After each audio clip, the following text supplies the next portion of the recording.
c'est un coup d'État à la nation sénégalaise. Parce que si on avait dit aux Sénégalais, les émigrés ou bien de l'intérieur, que nous voulons 1000 Sénégalais qui nous donnent 2000 €, ils auront autant que ce que les Indiens leur ont donné, et les ICS resteront sénégalais avec des investisseurs sénégalais et l'argent va rester au Sénégal. C'était notre seul patrimoine qui nous glorifie par rapport aux autres nations qui ont d'autres produits. Une richesse nationale telle que les ICS, qui avait créé 2500 emplois de Sénégalais. 2500 emplois qui recevaient une masse salariale de 56 milliards par année, qui allait directement dans les ventes comme nourriture, les maisons de nos frères et sœurs qui y travaillaient. 2500 Sénégalais recevaient un salaire global de 56 milliards. 56 milliards qui restaient au Sénégal et qui nous servaient. Les ICS avaient créé des emplois indirects. 10 000 emplois indirects. Les propriétés des ICS étaient partout dans le monde. Parce qu'après la chute des ICS, avant la chute des ICS, ils ont fait une commission qui a parcouru le monde pour voir où étaient les intérêts des ICS. Ils sont allés jusqu'au Japon, en Malaisie, au Cameroun, aux États-Unis, au Mali et dans d'autres pays africains. Ils ont trouvé des comptes ouverts au nom des ICS dont on ne savait même pas à qui ces comptes servaient. C'est des comptes qui appartenaient certes aux ICS, mais l'argent ne venait jamais au trésor public. Les ICS avaient un investissement cumulé de 700 milliards par année. 700 milliards par année. Le double du prix qu'on a vendu aux cédé aux Indiens. Et ça vous appartient, les ICS. Ça vous appartient. Ça appartient à aucune famille. Les ICS appartiennent aux Sénégalais.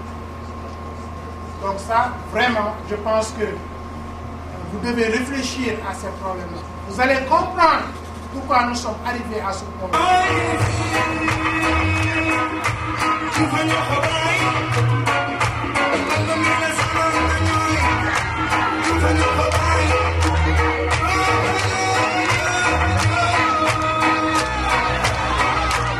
D'abord, définissons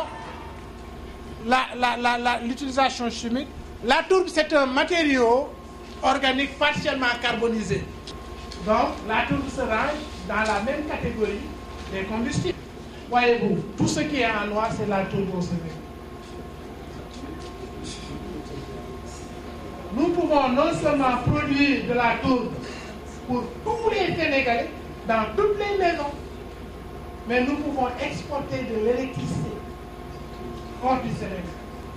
Le Sénégal a la meilleure tourbe.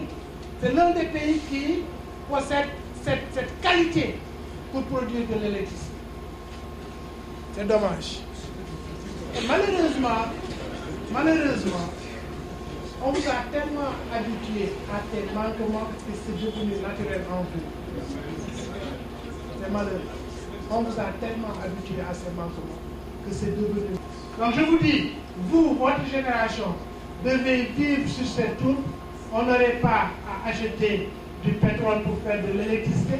On n'aurait pas à utiliser 200 milliards de notre budget chaque année pour acheter du pétrole et vous fournir de l'électricité qui n'est pas suffisante. Mais on aurait utilisé cet argent pour créer des emplois. Et le Sénégal serait encore plus riche.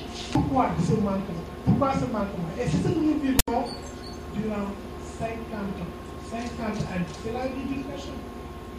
50 années. Tu devais avoir des routes construites par le phosphogisme, tu l'as pas. Tu devais avoir du phosphogisme vendu qui va créer des emplois, tu l'as pas. tu as de l'électricité, on ne devait pas avoir des délestages. Le Sénégal vit là où était la Guinée en 1970. En Guinée, en 1970, c'est un quartier qui avait de l'électricité et le lendemain, c'est le tour de l'autre quartier. Aujourd'hui, nous vivons pire que la Guinée en 1970. Pire. Si vous pensez que c'est ça l'émergence du Sénégal, qu'on vous chante, parce qu'on a construit simplement 6 km de route ou bien 2 échangeurs, pensez encore. C'est simplement, je vais vous résumer ça simplement. J'ai donné par exemple un programme complet pour assainir ces terrains où il y avait des zones d'inondation. J'ai donné ce programme en 2004. En 2007, 2008, il ne devrait pas avoir d'inondation. En 2007, 2008, il ne devrait pas avoir de coupures de courant au Sénégal. En 2007, 2008, j'ai même amené des bailleurs de fonds ici au Sénégal pour la réalisation de ces projets. Et ils le savent. Parce que c'est mon choix de rester aux États-Unis, mais de contribuer au développement de mon pays. Et c'est ce que j'ai fait. Comme vous serez peut-être demain appelé à être aux États-Unis, ailleurs, etc. Mais après, bien des années, vous allez toujours penser comment est-ce que je peux revenir pour servir mon pays. À tout le toit, je m'appelle Marcel, je suis étudiant au département d'anglais. Et le problème que vous venez comme vous dites, ce sont des études scientifiques. Et je vois aussi que c'est réalisable. Mais simplement, je voudrais savoir, est-ce que c'est accessible aux Sénégalais? Le Sénégal a un ensoleillement de 3000 heures. 3000 heures par année. Nous n'avons besoin que de 700 heures pour éclairer toutes les maisons du Sénégal. 700. Nous avons 3000 heures par année de soleil, avec l'énergie solaire.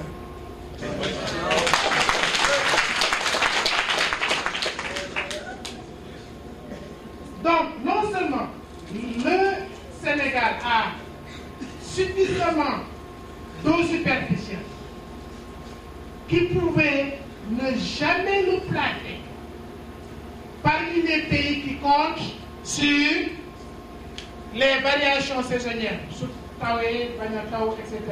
Nous ne devrions plus même penser au puits pour développer notre agriculture. Nous avons suffisamment d'eau superficielle. Des millions de mètres cubes d'eau chaque jour se versent dans l'océan et se transforment en eau salée. Aucun président n'a la volonté de faire un maillage systématique d'irrigation. Aujourd'hui, le Sénégal ne se souciera même pas d'importer 800 000 tonnes de riz par année. Nous importons 800 000 tonnes de riz par année. Alors que nous avons irrigué que 125 000 hectares. Non, 60 000 hectares nous donnent 124 000 tonnes de riz par année. 60 000 hectares, 124 000 tonnes de riz par année. Alors que notre potentiel d'irrigation est 1 500 000 hectares. Les 19 millions d'hectares du Sénégal. Le Sénégal a 19 millions d'hectares. C'est-à-dire, sur les 13 517 000, je dis bien 13 517 000, c'est la population sénégalaise. On ne vous dit pas la vérité. Ce sont les chiffres du CIA. Faites des recherches, parce que j'ai fait des recherches, je l'ai découvert. J'ai appelé même la Banque mondiale et le FMI, le WTI, World Development Indicator. J'ai appelé ces gens-là en tant que professeur d'une université d'État. J'ai le droit de savoir. Ils m'ont dit, oui, ça existe, ça existe. It's real, it's a reality. This is true. Your country is one of the last countries in the world.